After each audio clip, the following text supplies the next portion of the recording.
And on behalf of the School of Graduate Studies, I would like to welcome everyone. My name is Catherine Mabry, and I'm the coordinator in the Office of Postdoctoral Affairs and Research Training. And this is preparing for grad school from the School of Graduate Studies, designed for new grads starting in fall of 2026. And we begin with our land acknowledgement, as always. McMaster University recognizes and acknowledges that it is located on the traditional territories of the Mississauga and Haudenosaunee nations and within the lands protected by the Dish with One Spoon Wampum, an agreement to peaceably share and care for the land.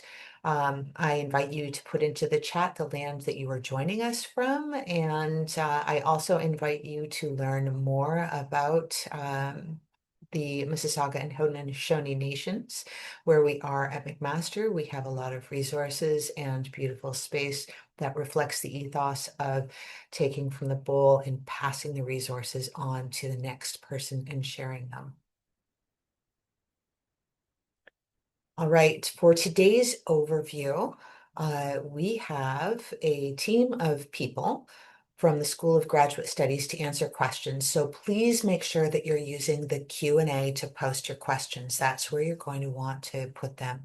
You can also upvote. Our team has enabled that. So if somebody else has already asked a question and you have the same question, just upvote and we will take the questions in order of popularity. We won't be answering any immigration-related questions for today.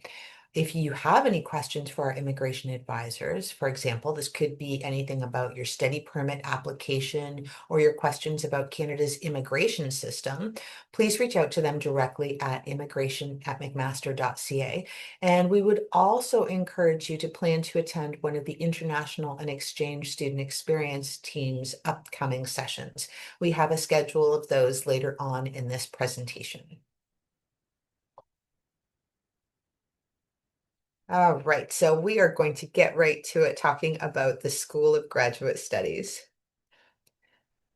The School of Graduate Studies is the central unit of graduate level administration and resources for all faculties at McMaster. We're part of your academic journey from the moment you open the application portal to the day you walk across the stage to receive your degree. We'll actually be there in person that day.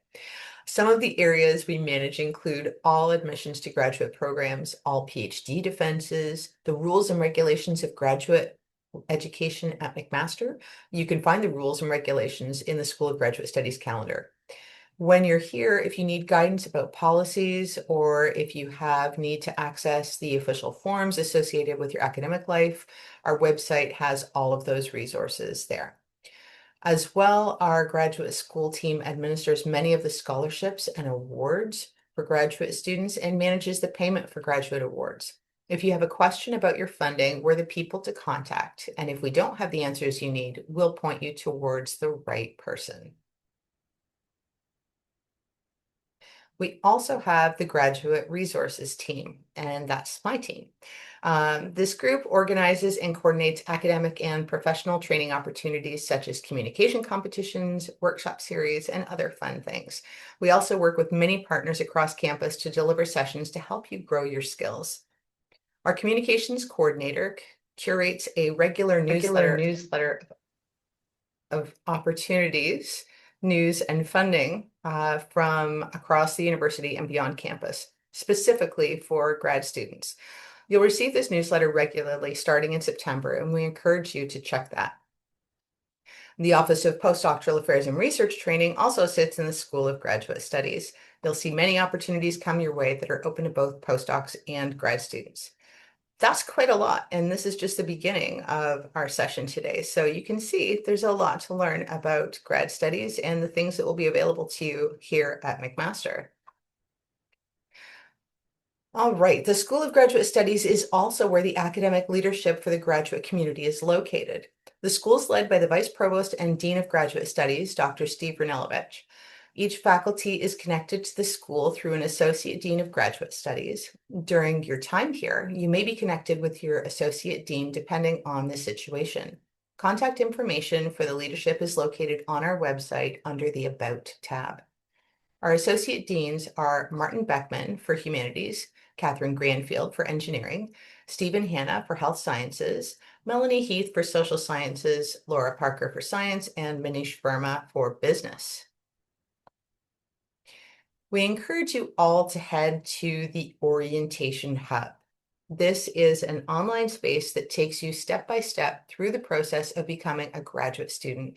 It also features links to important resources and departments on campus to help you get started on your academic journey.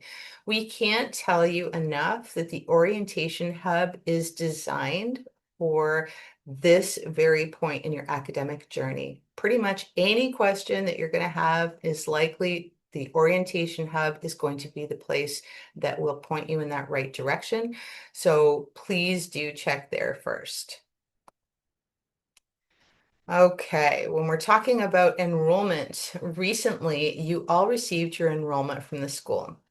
We wanted to go over a few of the key pieces in this email because sometimes there can be some confusion. On-time registration is now open. To avoid any late fees, please register before August 4th. Full registration means you've enrolled in all 3 terms, fall, winter, and spring. To do this, you must register in your academic courses or a placeholder course. Another important part of registration is enrolling in SGS 101 and 201. These online courses become available in Avenue to Learn, our learning management system, on August 1st and must be completed by September 30th. As a former grad student, I know that the urge to procrastinate is, well, it was strong in me. But you want to make sure that you do have this done before the deadline. So I encourage you, get it done before the semester starts, and then you don't have to worry about it with the rest of the activities that are coming your way. Also, your program may have additional or different requirements for enrollment. If you find that you cannot enroll in Mosaic and you're not sure why, your first step would be to check with your program. Students who have an enrollment block, for example, from a financial hold, will not be subject to late enrollment fees. Also on this slide, you'll see some resources to help you with registration and a list of contacts in case you have any technical issues in Mosaic during the registration process. sgsrec@mcmaster.ca is the email address for our amazing records team. They're behind the scenes right now. And as you can imagine, the records team is very, very busy throughout the academic year because of the different needs of students from arrival to graduation. The records team prefers email so that they retain a written record of all requests. It's helpful to provide details or keywords in the subject of your email along with your student number and initials. So for example, enrollment issue, big long student number, PYT. This allows the team to triage and support you more efficiently. Normally, you should expect a response within a week. Please avoid repeat emails unless your issue is time sensitive. So for example, clearing to graduate for an employer. You can also go to our Orientation Hub to find the 8 steps of enrollment and other information that may answer any questions you have. If you have any technical issues with your enrollment, email sgsrec@mcmaster.ca from your McMaster email account and include your 9-digit student number in the subject line. If you have any questions about meeting enrollment requirements, you should contact your program directly. And just in case anyone is wondering, we aren't sharing the links right now, but after this session is done, we will be sharing the links on our website. We'll post a document with all of the links that you see here today. So you'll be able to get that information just to save you from trying to scribble furiously. Okay, receiving your financial supports. While here, you may receive your financial support in 2 ways. First, employment, so as a teaching assistant or a research assistant in lieu, those are deposited directly into your Canadian bank account. You'll need to enroll in direct deposit to make this happen, and you can find a link to more information in step 7 on our Graduate Orientation Hub. Scholarships, bursaries, and award payments will be sent to your McMaster email via Interac e-transfer. To receive your graduate support payments at the first pay date in mid-September this year, the first pay date is September 15th. You must have completely enrolled by 8 p.m. on August 30th. Hard deadline, 8 p.m. August 30th. Remember, completing enrollment means you're registering in all 3 terms for the academic year. Scholarships, bursaries, and other funding. Once you begin your studies, we have a couple of different offerings that feature scholarships and awards for current students. First, we have AwardSpring, which is McMaster's online portal to find and apply for some aids and awards available to graduate students. AwardSpring opens on August 10th for the 2026-2027 academic year. To see opportunities that you're eligible to apply for, you must first complete a general application. To access the general application, you must be fully enrolled for the full academic year.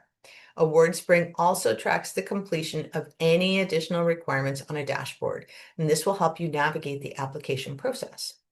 As well, you can visit our scholarships database on the School of Graduate Studies website, and here you'll find additional awards and bursaries that you may be able to apply for. These awards are in categories, and each award has a different application process and eligibility criteria. So reading the differences and the instructions is going to be super important. You want to make sure that you follow the application directions indicated on the website.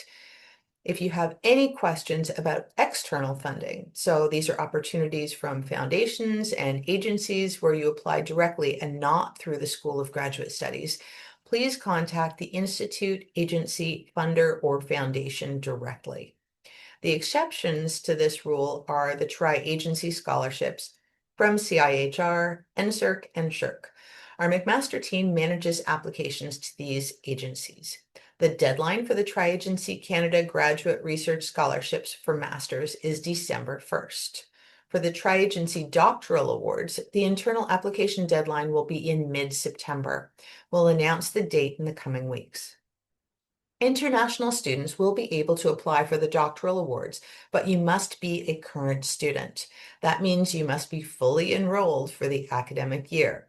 Watch our website for updated information about the Tri-Agency Awards. Also on our scholarships page, you'll find a fast facts list of information and deadlines for scholarships, bursaries, travel awards, and more. We encourage you to check that out. The Student Resources team in the School of Graduate Studies organizes workshops, community awards, competitions, supporting academic skills building, and more. Visit our Graduate Community Resources page located under Current Students on our School of Graduate Studies website. These things can include Grad Awards, Grad Flicks, 3MT, it's coming back. These offerings are all intended to help graduate students across all faculties and all levels of study to expand their skills, connect with their peers across all fields, and discover support available from units across the university. Visit our Graduate Community Resources page for resources information, downloads, and links. This section is located under Current Students on our School of Graduate Studies website. On a regular basis, you'll receive an email from the School of Graduate Studies. The briefing will let you know about relevant news, upcoming events and sessions, community building opportunities and scholarships, and funding details and deadlines. We encourage you to read the Graduate Community Update. Really, read the update. It has incredibly important information. It'll be delivered to your inbox once a week during busy times and every few weeks during the slowdowns in the academic year. You may also receive emails outlining special programming. All right, on your to-do list, before we go any further, we have some very key reminders. And these are things that you want to make sure that you go ahead and get done. It's low-hanging fruit. You can cross it off your to-do list. So first, remember to activate your Mac ID if you haven't done this already. Update your personal information in Mosaic. Check if you have any conditions of admission on your offer and work to clear those by the deadlines. Go to the MacCard website for all information pertaining to your McMaster student ID. And the key dates to remember.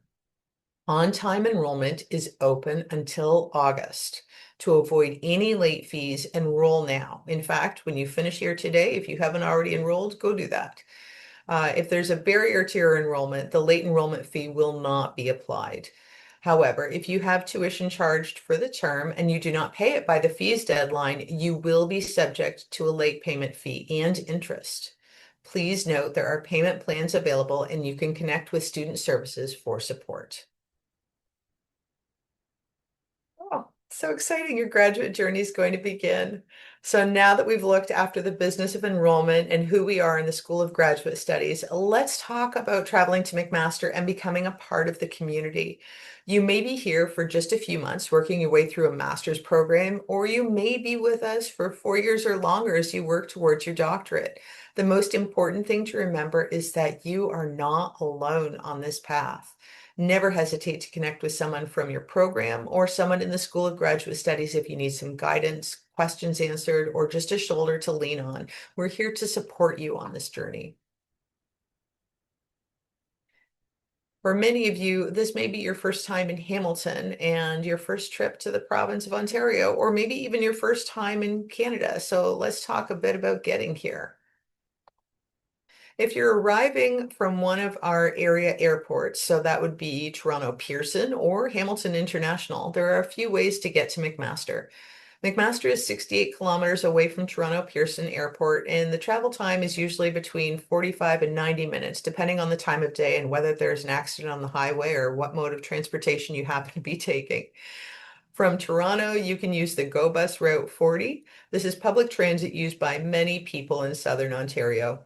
You can also use private transportation through taxi, rideshare, or pre-booked transit services. You can find this information on our International Grad Students Traveling to McMaster webpage, which is useful if you're even coming from a different province and traveling through Pearson. If you're coming from the Hamilton International Airport, you can get an hourly shuttle bus to hotels in downtown Hamilton. As well, Hamilton's municipal transit system also services the airport, including a special taxi connection. You can find these details on the Hamilton International Airport website.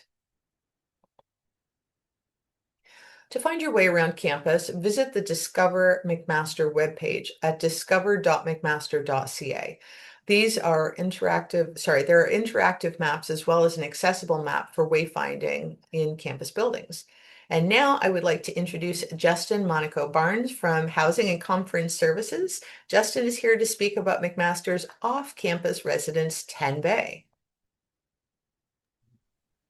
Hi there. Thank you so much, Catherine. My name is Justin, and thank you so much for joining today. It's great to meet you all virtually. I'm here to talk about 10 Bay residence, and you're asking yourselves, what is 10 Bay residence? Well, I'm going to explain. 10 Bay is basically McMaster's official downtown off-campus residence. It's our only off-campus residence, and it's really great because it's run through us. So it's McMaster's building. We control the programming, we control the people, we control everything happening in that space. So it feels very much like an on-campus residence, except downtown, close to all the amenities, all the shops, all the restaurants, all the things. It's a great space. It's a really elevated, premium looking space. Every suite is really beautiful. The amenities are beautiful. The building's really great. It feels like a downtown Toronto living in a McMaster owned building. So it's again a really great space to live in, to study in, and to meet other friends in. So 10 Bay residents enjoy the independence of apartment style living with the convenience and support of McMaster's official off-campus residence. Just some highlights of the space is each studio is fully furnished, either a one bedroom, two bedroom, or suites studios. That basically comes with a bed, a couch, everything you need to sort of just move in and be ready to live. Every suite also has a full kitchen, so you don't have to worry about cooking. It's all there for you. You can prepare all your food. You can have friends over and do all those fun things. All-inclusive rent, including utilities and high-speed Wi-Fi. So every month you pay your rent, it's including everything. So there's no extra fees. It includes your heat, your hydro, and especially the Wi-Fi, which is a great add-on. It includes lots of great amenities like a fitness center, tons of study spaces. There's a movie theater room, rooftop lounge. There's a running track. Again, lots of great amenities. It feels very much like a premium downtown Toronto condo. There's no credit checks, rental history, or guarantee required. Rent is billed directly through your student account. Residence life support, community programming, and 24/7 security. So basically, we run lots of events. Every month we do about 10 different events, community building, workshops, academic, lots of fun stuff. We're doing lots of World Cup programming too, so you can sit down and watch the World Cup in our movie theater room. And we are very serious about our security. So it's 24/7. There's always people there. The front staff they're wonderful people. It's a really great space to be, and it's very secure in all regards. We also have a direct shuttle right to McMaster campus. So if you are commuting to campus every day, you don't have to worry about taking the HSR. You get your own dedicated bus that gets you right to campus really quickly. It's about a 10-minute drive away from campus.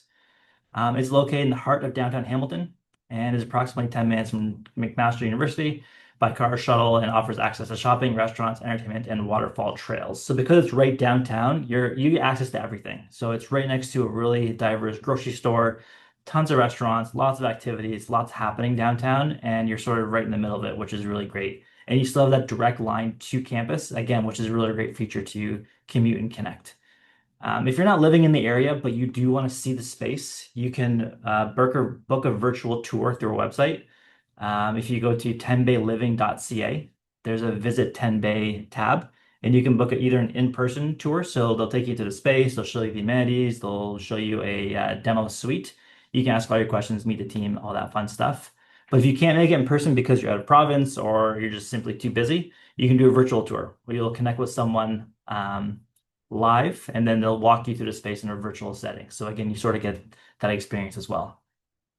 We are starting a new promo next week. It's going to basically be for a two-bedroom. So if you and a friend are looking for a space, you can come together and get discounted rent on both of your spaces. So details of that will be shared by the end of the week, and you'll be getting emails as well as notifications about what that looks like. Again, just trying to find ways to bring friends together in a really collaborative way. I'll wrap it up here, but if you have any questions about 10 Bay in particular, I'm going to be in the Q&A as well, answering questions for you. If you think of something after this webinar is over, you can also email 10bayres@mcmaster.ca, and then we'll get back to you very quickly and answer, again, any questions you have. We do encourage you to book a tour. It's a really beautiful space. If anything, just try to take a look and see if it's, something that you're interested in. If it is, we have a wonderful team who'd be happy to help you. So thank you again very much. And Catherine, back to you. Thanks so much, Justin. And we're so glad to have you here today, and especially glad to have you in the chat to field all of the questions that people have about the building.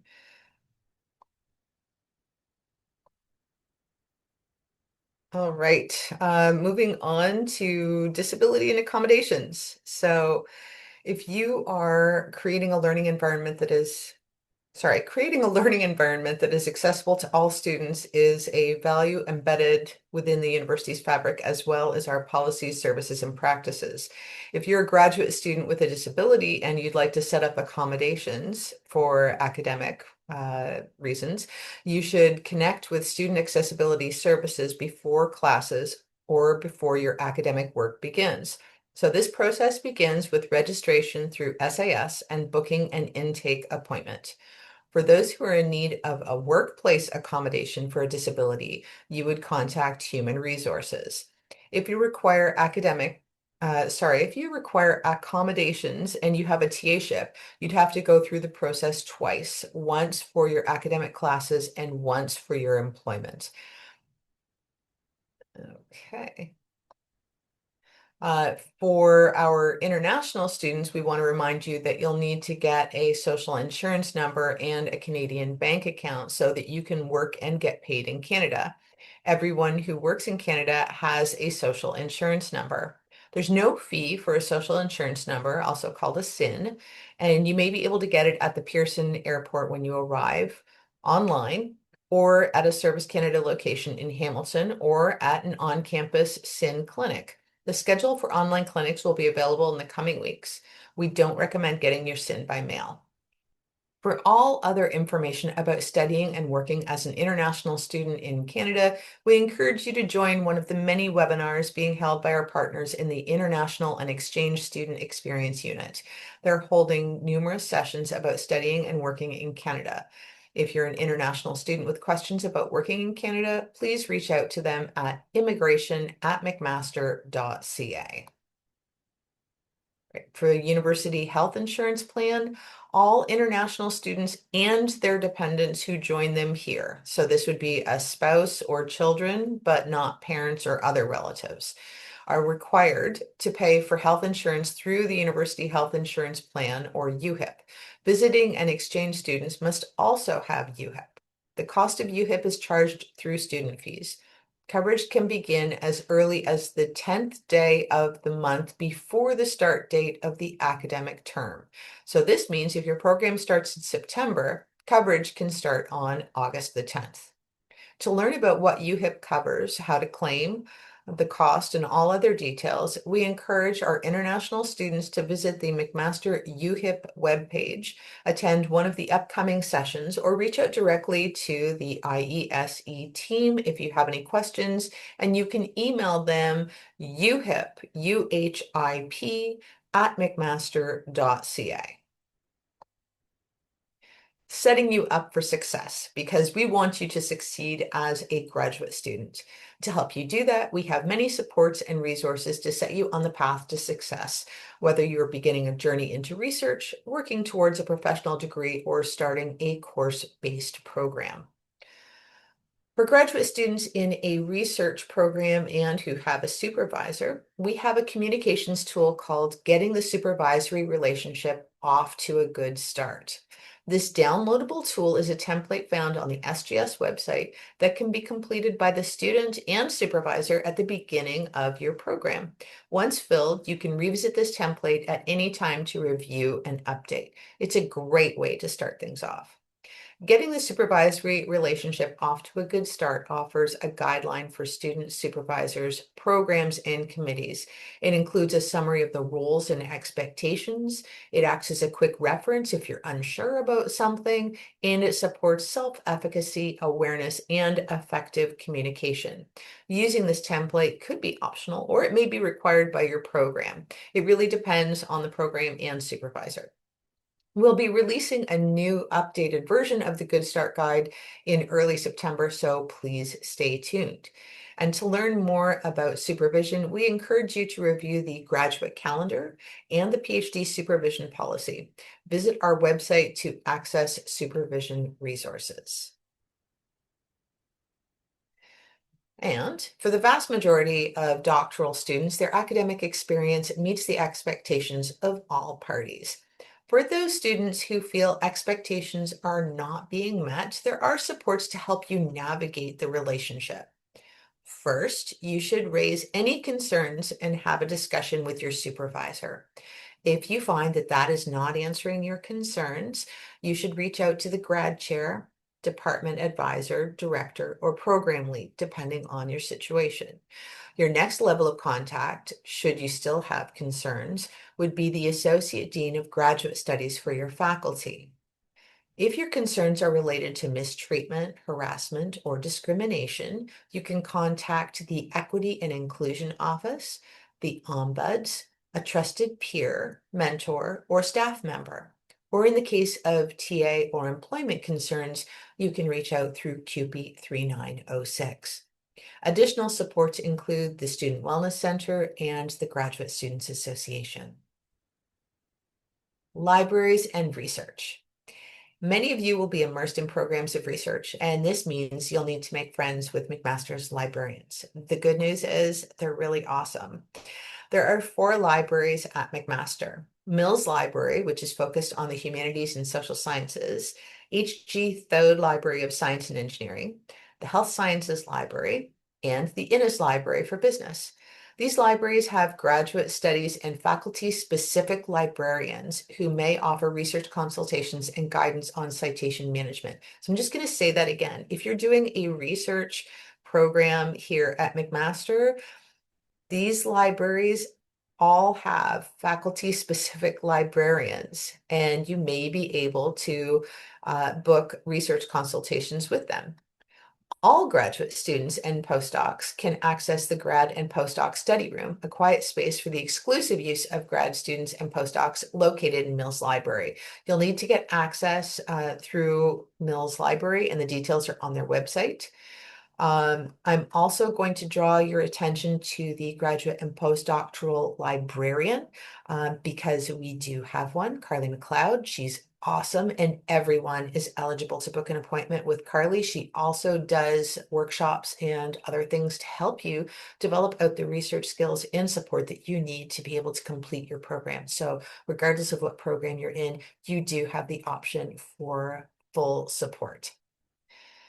All right, and housed within the libraries, we also have some specialized centers that focus on research strategies and management, such as the Sherman Center for Digital Scholarship, the Data Analysis Support Hub, and more. There's also Lion Center for New Media. This is a space where students can use in-house production equipment to help you communicate your research. So especially helpful if you're doing something like GradFlix, which is currently running right now. But also, if you decide that you want to do videos or podcasts or other alternative research outputs for your degree program, you have space that you can go ahead and use along with tools and equipment and people to help you. We encourage you to meet the librarians who specialize in your areas and check out the amazing resources available. So please do make use of these things. Absolutely fantastic, the level of support, and they are so excited to help you. We also have core research platforms and research centers and institutes known as CRPs and RCIs. When it comes to core research platforms, they foster and facilitate interdisciplinary research, provide opportunities for new research, and ensure the development and sustainability of equipment and facilities. They enable graduate students to gain exposure to diverse methodologies and build professional connections. They often include training programs, workshops, and seed funding competitions specifically aimed at supporting trainee development. These are run through our Office of the VPR, Vice President Research Office, and there may be fund fees available, sorry, to use these, but you do want to make sure that if we have something on campus, check with your supervisor, see if they have the funds available to cover you to be able to go and take part in that. If you're applying for funding, as I just mentioned, there are oftentimes programs to help you defray the costs that were associated with it. As for research centers and institutes, these facilitate cross-disciplinary collaboration and partnerships within industry, government, and community organizations. The groups provide seminars, networking events, and knowledge mobilization resources to enhance research impact and visibility. And they offer tons of opportunities for graduate students to affiliate with a research community beyond your department, strengthening your CVs and broadening perspectives. They may provide limited funding and awards, as well as opportunities to contribute to collaborative publications and projects. I think of MIRI as an example, MIRA, which is McMaster Institute for Research on Aging. They have a massive community that is quite interdisciplinary and encourage graduate students, if you're researching anything on aging, you want to join MIRA.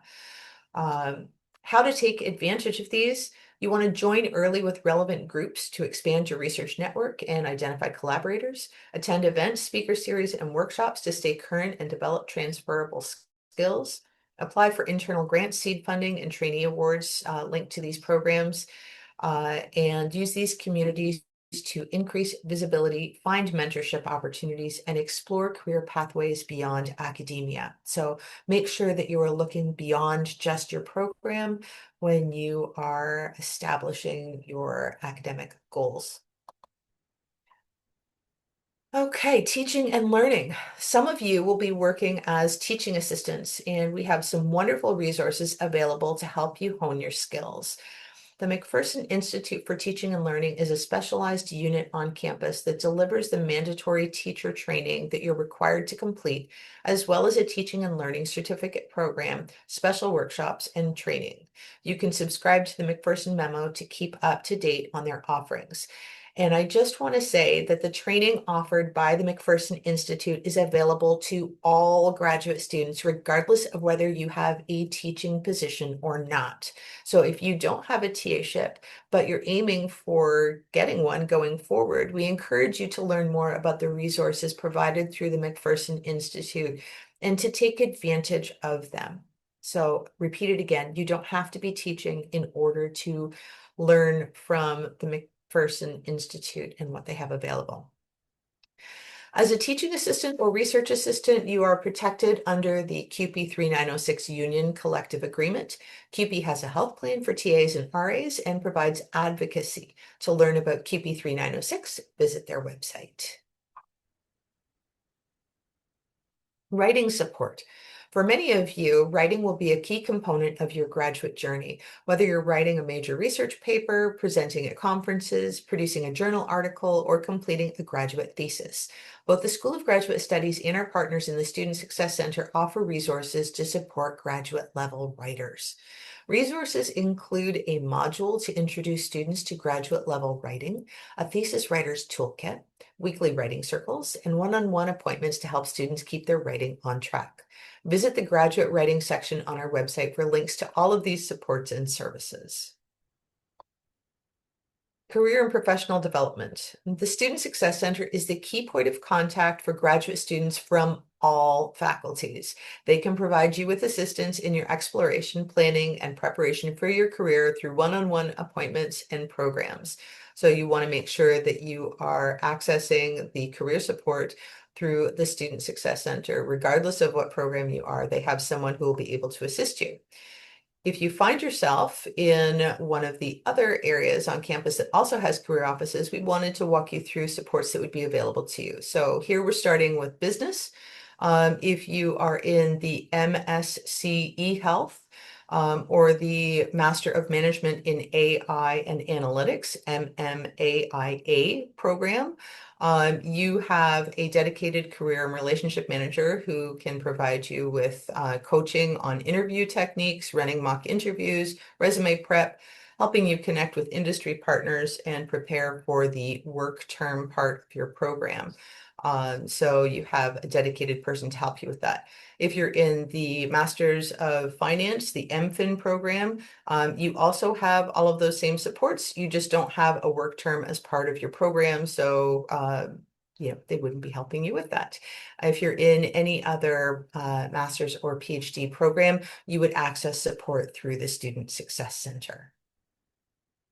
If you are in the Faculty of Engineering, one-on-one support is available to graduate students exclusively for those who are enrolled in the co-op program. So if you are enrolled in the co-op program, you have available to you a course, which is Engineer 701 that's required for you to complete before your work placement. And the support that you can receive includes one-on-one appointments for resume, cover letter, job search strategies, interview prep and negotiation, LinkedIn and personal branding, and any concerns you might have during a work experience or questions regarding policies. For all engineering graduate students, you have access to Fireball Academy. These are online resources to help you throughout your program. There's an engineering specific event board, information sessions, career fairs, networking nights, clubs and teams, events, career workshops, and more. So if you are not in co-op, you can access support through the Fireball Academy. And then the rest of your support would come through SSC, where you can book those one-on-one appointments for assistance with your resume and cover letter and so on. And last but certainly not least, career and professional development for science students. So they have a number of resources available to you. You can clarify your interests, values, pathways, and next steps options through career exploration. You can turn your research, teaching, and leadership into evidence of professional value. They help you with your application readiness by giving you assistance with your resume, CV, cover letter, LinkedIn interview, and job search strategy. And of course, there are workshops that build professional readiness and the ability to access conversations, opportunities, and networks across sectors. And all of these supports are designed with science departments and graduate communities. If you have a specific event that you are organizing and you're in the Faculty of Science and you would like a career session, you can reach out to the Science Career Office, the SC EC team, and they will be happy to help you. And that goes for all graduate students in the Faculty of Science. You are all also welcome to use the Student Success Center. Okay, whew, we're halfway through. All right, health and wellness. McMaster's Wellness Center provides both the physical and mental wellness needs of students. Visit the center to learn more about counseling options, medical services, and wellness programs. The center's website is wellness.mcmaster.ca. You can also sign up to receive the Grad Wellness newsletter to your inbox. The newsletter is written by grad students for grad students, and you can find the subscribe link on our graduate orientation hub. Open Circle at McMaster is a community where students from diverse backgrounds explore personal and spiritual growth. Open Circle offers volunteering opportunities, weekly drop-ins for sharing and reflection, personal development courses, and events. You can also take advantage of the many opportunities to join a community within the larger community. Some of these offices and groups on campus include the Black Student Success Center, Indigenous Student Services, International and Exchange Student Experience, Latin American Network at McMaster University, and the Spiritual Care and Learning Center. Check their websites to see the many programs and supports available to you. The GSA. As a graduate student at McMaster, you are a member of the Graduate Students Association, commonly known as the GSA. The GSA provides advocacy and support to the more than 5,000 graduate students on campus. Some of the many services from the GSA include health and dental insurance and your bus pass. As well, the GSA runs the Phoenix, a restaurant and bar located in the middle of McMaster's main Hamilton campus. Good food, a nice patio, and a wonderful place to meet up with new friends. Check out their website at gsa.mcmaster.ca. Equity, Diversity, and Inclusion. The Equity and Inclusion Office at McMaster promotes and supports the university's commitment to equity, diversity, inclusion, and accessibility.